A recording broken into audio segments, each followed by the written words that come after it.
রাখা পেঁয়াজ দিয়ে দিলাম। পেঁয়াজগুলো এবার ভালো করে ভাজা হয়ে যাক।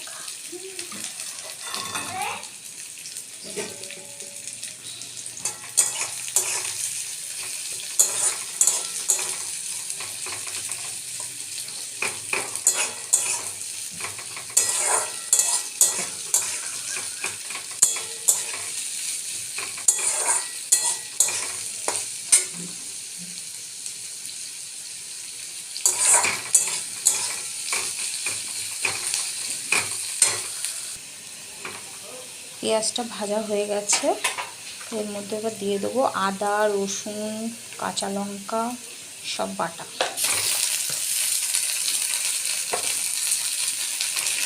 বাটাটা একটু নাড়াচাড়া করে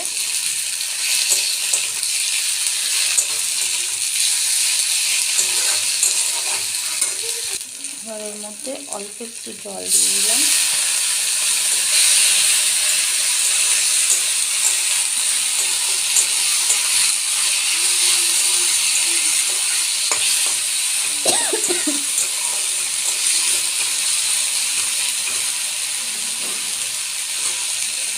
এর মধ্যে একে একে সব দিয়ে দেবো।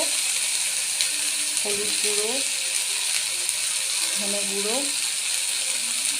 জিরে গুঁড়ো।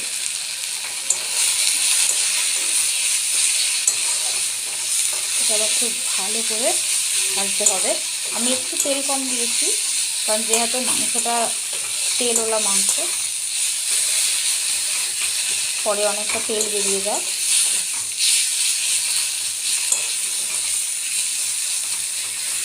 এবার এটা একটু ভাজা ভাজা হবে। এবারে এই ভাজা মশলাটার মধ্যে জল দেবো না, মেখে রাখা দই দিয়ে চিকেনটা আর আলুটা দিয়ে দেবো।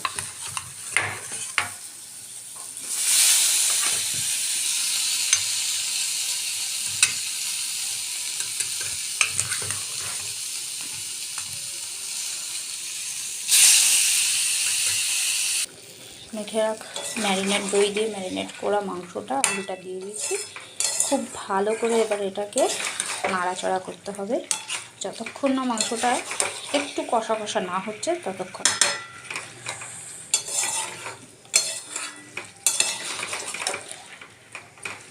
কিছুক্ষণ এবার এটা কষা হতে যাও।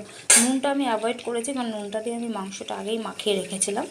তোমরা চাইলে মাংসতে নুনটা না দিয়েও মাখিয়ে রাখতে পারো, কষানোর সময় দিতে পারো। বাট নুনটা আগে দিয়ে মাখিয়ে রাখলে মাংসের ভেতরে মশলাটা ঢুকে যায়, নুনটা ঢুকে যায়, তাতে টেস্ট ভালো হয়।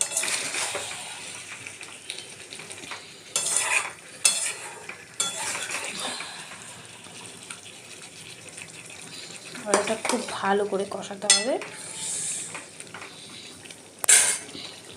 মাংসটা কষতে থাকা অবস্থাতেই অল্প একটু গরম মশলা দিয়ে দেবো, তাতে করে বেশি ভালো টেস্ট আসবে।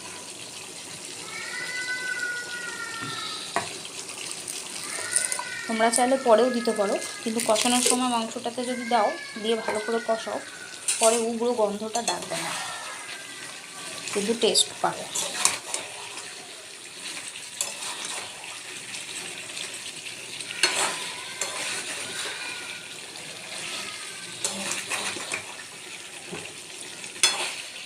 আর 10 মিনিট হয়ে গেলে খুব ভালো করে এটা কষবে। 10 মিনিট এটাকে কষতে দিলাম।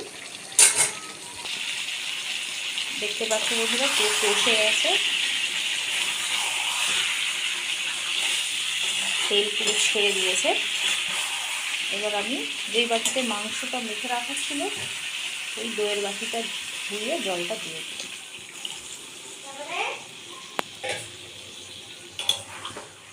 এটা ভালো করে ফুটুক।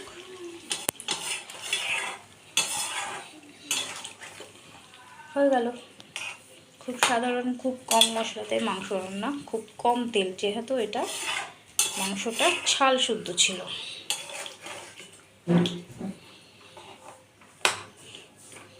ফুটে গেলে আরেকটুখানি ঘি, গরম মশলা দিয়ে নামিয়ে দেবো। ব্যাস হয়ে গেল গরম গরম মাংস পরিবেশন। টাটা, বাই বাই বন্ধুরা।